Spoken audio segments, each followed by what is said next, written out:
Bhagyanagar award వచ్చినందుకు చాలా సంతోషంగా ఉంది. సో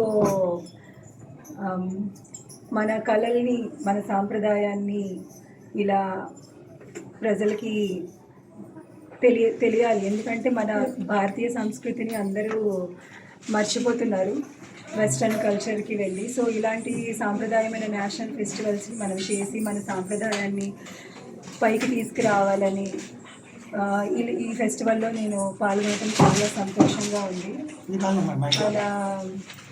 కళాభూమి సంస్థ ద్వారా నేను మా పిల్లలకి సంస్కృతి సాంప్రదాయాల్ని అన్నిటినీ అందిస్తూ వాళ్ళని ముందుకు తీసుకెళ్ళాలని నా ప్రయత్నం. ఈరోజు 12 మంది చేశారు. So that was limited for 12 students. So 12 మంది పిల్లలు ఈరోజు ప్రదర్శన చేశారు. కథక్లో అంటే నేను కథక్ చేశారు మా పిల్లలు. సో కథక్లో మోస్ట్లీ ఫుట్ వర్క్ అనేది చాలా ఇంపార్టెంట్ అన్నమాట.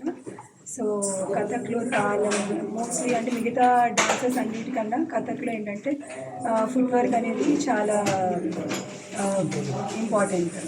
సో దాంట్లో మేము ఒక తాళాన్ని తీసుకొని చేసాం. దాంతోపాటు మిగతా డాన్స్ ఫామ్స్లో తిల్లానా ఎలాగో మాకు తరానా అని ఉంటుంది. సో లాస్ట్లో నేను అది తరానా అని ప్రదర్శించాను. మీ పేరు చెప్పండి. శ్రీవల్లిరామ్. కళాభూమి.